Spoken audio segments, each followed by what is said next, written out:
अस्सलाम वालेकुम students. PSY 631 psychological testing and minimal lesson number 28 हम स्टार्ट करने लगे हैं। Individual test of ability for specific purpose. अच्छा, इसमें हम देखेंगे इंडिविजुअल एक सिंगल पर्सन की जो है ना टेस्ट की एबिलिटी हम करने के लिए है। अच्छा, अब बात रहने की टेस्ट डिजाइन किए जाते हैं ना, वो किनको स्पेशल लर्निंग डिसेबिलिटीज या फिर कहीं मेमोरी के बारे में, इन चीज़ों के बारे में किए जाते हैं। ठीक है। अच्छा, अब लर्निंग डिसेबिलिटीज ये क्या होता है, ये कह लो कि ना बंदे का IQ ठीक है, मगर एक लर्निंग के टाइम पे, कुछ सीखने के टाइम पे उससे वो चीज़ नहीं सीखी जाती। खास औक़ात हमारे सामने ऐसे फेजेस आते हैं, हमारे घर के बच्चे या फिर हम हमारे बहन भाई हैं कुछ जो रिश्तेदारों में कोई ऐसे लोग होते हैं जिनका IQ तो बहुत अच्छा होता है, वो बहुत ज़हीन होते हैं, मगर लेकिन उनको सीखने की जब कोई बात आती है ना, कि उनको प्रेशर डालते हैं, कोई बर्डन उनको एज अ ड्यूटी काम दिया जाए ना कि आपने ये चीज़ याद करनी है तो करनी है, इनसे वो चीज़ नहीं की जाती। उसके अलावा वो मैथ में अच्छे होते हैं, फिर किसी और चीज़ में अच्छे होंगे, या कुछ सीखने में या किसी क्रिएटिविटी में वो अच्छे होते हैं। इसे लर्निंग डिसेबिलिटीज कहते हैं कि सीखने में तकलीफ दुश्वारी पेश आ रही है IQ वैसे। अच्छा, अब ये लर्निंग डिसेबिलिटीज फाइंड करने के लिए ना मजीद जो है ना टेस्ट बनाए हुए हैं साइकोलॉजिस्ट ने। ठीक है। अच्छा, उन टेस्ट की ना हम डिटेल में पढ़ेंगे अपने शॉर्ट नोट्स के साथ। ठीक है। पहले हम तो उनकी एब्रीविएशन देख लेते हैं। ठीक है, जो हमने इसी नोट्स पे देखनी है। ठीक है। पहले है ITPA। ये एब्रीविएशन बहुत बहुत बहुत इंपॉर्टेंट है, आपको मैं बार बार कह रही हूँ कि आप लोगों ने अच्छे तरीके से याद करनी है। वो किसी भी टेस्ट की एब्रीविएशन पूछ सकते हैं, साथ में मजीद उसकी डिटेल पूछ सकते हैं कि कितने साल के बच्चे को कितने इस टेस्ट को करवाया जा सकता है। फिर वो ये सिनेरियो दे सकते हैं। लास्ट टाइम जो है ना, वो ये सिनेरियो आया था कि एक न्यूबॉर्न बेबी था, वो एक ऑलरेडी एक मतलब कि अली था, अली के 2 बच्चे हैं। ठीक है। पहला बच्चा जो था ना, वो जो पैदा हुआ है, उसको 2 साल का वो हो गया है, और उसको जो है ना पैदाइशी जो है ना डिसेबिलिटीज है। ठीक है। और जब सेकंड हुआ है ना, होने वाला है, ठीक है, तो उसके लिए जो है ना कह लो कि उसको ये उसने टेस्ट करवाने हैं और चेक करना है कि आने वाले बच्चे को कोई मसला तो नहीं है, फिर अगर है तो उसका क्या इलाज है। तो उसके लिए कौन सा टेस्ट यूज होता है, इसके लिए हम यूज करते हैं दूसरे टेस्ट, जो हम आगे मजीद लेक्चर्स में पढ़ेंगे। अपने नेक्स्ट लेक्चर में हमारे वो है, नेक्स्ट मे बी 30 लेक्चर्स में है। ठीक है, लेक्चर नंबर 30 में। तो आपने लास्ट में ये चीजें इंपॉर्टेंटली याद रखनी है कि कौन सी एज याद रखनी की कौन सी एज के बच्चे को कौन सा ग्रुप टेस्ट देते हैं, और इनकी एब्रीविएशंस। ठीक है। और किस लिए होता है, ये ऑडिटरी होता है, विजुअल होता है, या प्रोजेक्टिव है, या फिर सब्जेक्टिव है। प्रोजेक्टिव टेस्ट वो होते हैं जो उनसे कह लो कि हमसे डिस्क्रिप्शन एज अ डिस्क्रिप्शन लिखवाया जाता है, जिस तरह से सब्जेक्टिव पेपर होता है। और जो होता है ना स्ट्रक्चर्ड, इसको हम कहेंगे ऑब्जेक्टिव, जिसमें MCQ टिक यस नो या फिर ट्रू और फॉल्स, या फिर कह लो उसमें बस टिक ऑप्शंस दिए होते हैं, टिक करना होता है। ठीक है। ये जिसने माइंड में आप लोग रख लें अच्छे से। ठीक है। अब इनके एब्रिविएशन देख लेते हैं। इलियनियस टेस्ट ऑफ साइकोलिंग्विस्टिक्स एबिलिटी। अच्छा, और सेकंड देखते हैं Woodcock Johnson psycho education battery. ठीक है। आपने इसकी एब्रिविएशन इसका वैसे ये बनेगा WJPAEB और R। उसके बाद अब नेक्स्ट हम देखते हैं, अच्छा, BBRT Benton visual attention test. उसके बाद BBMGT Bender visual motor gesture test. Memory for design Torrance test of creative thinking. ये टेस्ट है हमारे। ठीक है। और ये लास्ट है अवॉइड अचीवमेंट टेस्ट 3। तो ये एब्रीविएशन आपने लास्ट में याद रखनी है, आपको बार बार कह रही हूँ। ठीक है। और मुझे लास्ट में आप लोगों ने जब पेपर देकर आएंगे तो मेरे कमेंट बॉक्स में आप मुझे लास्ट में बताना है कि कौन सी एब्रीविएशन आई थी, एब्रीविएशन वाले कितने क्वेश्चन आए थे। ठीक है। लास्ट में आपने मुझे बताना है। ठीक है। चलें, अब मजीद डिटेल से पढ़ने के लिए हम अपने शॉर्ट नोट्स पे चलते हैं, ताकि हम जस्ट पॉइंट टू पॉइंट और इजी वे में उनको याद कर सकें, हर चीज को अच्छे तरीके से। अच्छा, हम बात करते हैं लर्निंग डिसेबिलिटीज की। इसमें है IQ नॉर्मल हो, ठीक है, बट एक स्कूल के लेवल से या फिर कोई मार्किंग वगैरह में स्कूल में मार्क्स का गेन करने में लो। ठीक है। उसके बाद big gap between IQ and achievement, इनमें ना काफी डिफरेंस हो।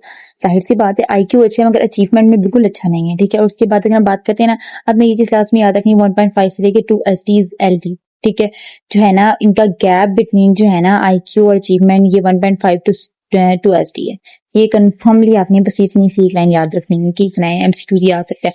आगे ITPA की एब्रीविएशन हमने पढ़ ली थी। आगे हम देखते हैं ये एज 2 से लेकर 10 ईयर्स के बच्चों के लिए, जो चेक करता है इनपुट प्रोसेसिंग और आउटपुट। किस तरह ये इनपुट प्रोसेसिंग आउटपुट, ये तो कंप्यूटर की चीज है, बट ये ब्रेन में किस तरह काम करती है। इनपुट की किसी से क्वेश्चन लेना, किसी से कुछ पूछना, ये और आगे से उसको क्या लो कि प्रोसेस करना माइंड में कि इसका मैं क्या जवाब दूं, और फिर उसका रिजल्ट सोच कर फिर जवाब देना। फिर ये इसका आउटपुट है कि वो उस चीज में काबिल है बच्चा। 2 साल से लेकर 10 साल तक का बच्चा। फिर उसके बाद 12 पार्ट्स हैं इसके। जिसमें से कुछ जो है ना ऑडिटरी, विजुअल और वर्बल मेमोरी। वर्बल जो हम पढ़ते हैं लिखते हैं, मेमोरी हमारी जो ब्रेन मेमोरी जो ब्रेन में होती है, ठीक है, ये सब कुछ। आगे विजुअल कह लो, जो देख के हम सीखते हैं, बोलते हैं, समझते हैं, ये ऑडिटरी सुन के, ठीक है। इसकी प्रॉब्लम क्या होती है, ये बना किस लिए था, ये बना था मिडिल क्लास बच्चों के लिए, ठीक है, जो नॉर्मल ना टॉपर है ना लो है, बस मिडिल क्लास बच्चे हैं।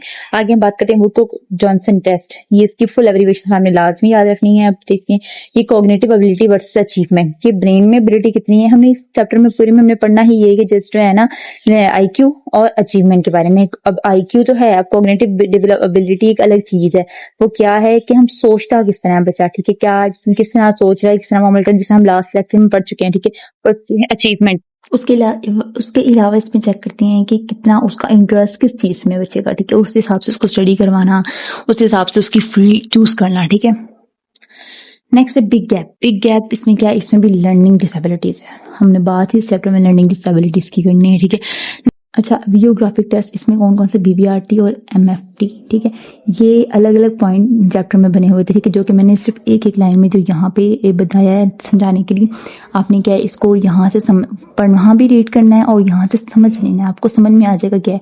इनकी एब्रीविएशन देखनी है, उसके बाद ये अलग अलग लिखा था। अब जो वीडियोग्राफिक है ना, जो वीडियो वाले, वो हम यहाँ से देख लेते हैं, ठीक है। ये देखें। अच्छा, वीडियोग्राफिक टेस्ट कौन कौन से, बीबीआरटी, बीबीएमजीटी और एमएफटी। इसमें क्या है, देख कर क्वेश्चंस करते हैं, देख के ड्राइंग बनानी, देख कर सारा कुछ करना है। अब बीबीआरटी में क्या है, रिमेंबर एंड ड्रॉ शेप्स वगैरह ड्रॉ करवाते हैं और पूछते हैं कि ये क्या चीजें हैं, ठीक है। उसके बाद बीबीएमजीटी में क्या करते हैं, कॉपी 9 शेप्स बना देंगे, दिखा देंगे एक बार और फिर आंखों से हटा देंगे और कहेंगे कॉपी करो ये 9 की 9 शेप्स। इसमें ज्यादातर एरर आता है इसमें, क्योंकि बच्चों को वो चीज याद नहीं रहती, ठीक है। खुद अपने क्रिएटिवली माइंड से बना लें, वो एक अलग चीज है, उनके माइंड में ये चीज रहती नहीं है कि किस तरह, ठीक है। आगे एमएफटी, डिजाइन देखकर डिजाइन, पहले जो बीबीआरटी या बीबीएमजीटी है ना, इसमें क्या है, शेप्स, ठीक है। आगे हम डिजाइन, कोई भी डिजाइन दिखा दें, कहेंगे बनाओ ये डिजाइन। आगे टॉरेंस टेस्ट, इसमें ये क्रिएटिविटी वाला टेस्ट है। इसमें इसके 3 पार्ट्स हैं। फ्लुएंसी, देखते हैं कि मेन आइडियाज के कितने ज्यादा आइडियाज बना सकता है, ठीक है। ओरिजिनलिटी कह लें, इसमें कहेंगे न्यू आइडियाज उसको आ सकते हैं, कितने आ सकते हैं। फ्लेक्सिबिलिटी, अब देखो डिफरेंट वेज में अलग अलग सिचुएशंस को सॉल्व किस तरह करेगा। अगर एक डिजाइन खराब हो गया तो उसको दोबारा से उसको किस तरह मैनेज करेगा सारा कुछ। अब आगे WR83, ये जो है ना 4 एज 5+ के बच्चों के लिए, इसमें क्या है, रीडिंग, स्पेलिंग, मैथ वगैरह चेक करते हैं और IQ इसमें क्या, पोटेंशियल, अचीवमेंट, ये सब कुछ चेक करते हैं। अच्छा, नेक्स्ट अब हम चलते हैं अपनी लेक्चर्स की तरफ। अच्छा, ये हमारे लेक्चर्स हैं, ठीक है, इसमें हमने ये सारा कुछ देख लिया है, ठीक है। इसमें जो 12 चीजें, अच्छा, ITPA के जो 12 सब टेस्ट थे ना, वो ये हैं, auditory receptions, visual, auditory, visual, या आप एक बार रीड कर ले, मैनुअल, एक्सप्रेशंस, ग्रामेटिक, क्लियर। अच्छा, इनमें क्या क्या, जो विजुअल है वो देखने के लिए, ऑडिटरी सुनने के लिए, एसोसिएशन जो रिसेप्शन जो सुनते हैं, ऑब्जर्व करते हैं, ठीक है, और एसोसिएशन कह लो कि जो कनेक्टेड होते हैं उनके साथ, जैसे कि ऑडिटरी मतलब कान और आंख आपस में मिलते हैं, जो ये चीजें इनकी एसोसिएशन वगैरह ये सब कुछ, और वो दोनों इकट्ठे काम कर रहे हैं कि नहीं काम कर रहे, इसमें ये होता है, ठीक है। वर्बल में जो सवाल जवाब बोल कर बात करना, ठीक है। इसको मैनुअल में जो ये सब कुछ जो खुद से वो क्या एक्सप्रेशन दे सकते हैं, ये कुछ ग्रामेटिक, ग्रामर उनकी कैसी है, विजुअल, क्लियर, सब ये छोटे छोटे सब टेस्ट है, ठीक है। सही है टॉपिक है। अब हम देखने बने अपने एमसीक्यूज की तरफ चलते हैं। हम अपने फर्स्ट एमसीक्यूज है हमारा, learn disabilities is due to gap between IQ and achievement 1.5 to 2 SD standard. आगे ITPA test is for age 2 to 10 year. ITPA check how many stages, 3 stages, input, processing, output. BVRT test is for brain damage and visual memory. Visual memory अगर लो या brain damage हो तब उसके लिए use होता है। उसके अलावा BVMGT has many shapes 9। Tolerance test measure creativity, fluence, originality and flexibility. Creativity नहीं है, सिर्फ और सिर्फ फ्लुएंसिटी, क्रिएटिविटी तो मेन चीज है ना उसकी। नेक्स्ट है WR83 checks, reading, spelling, arithmetic. Last MCQs है Woodcock Johnson compares cognitive ability versus achievement. और आप शॉर्ट क्वेश्चन देखते हैं, व्हाट इज लर्निंग डिसेबिलिटीज, आप इसकी डेफिनेशन देख लें। इसके बाद नेम सी videographic test, BVRT, BVMGT, BVMP, MFD।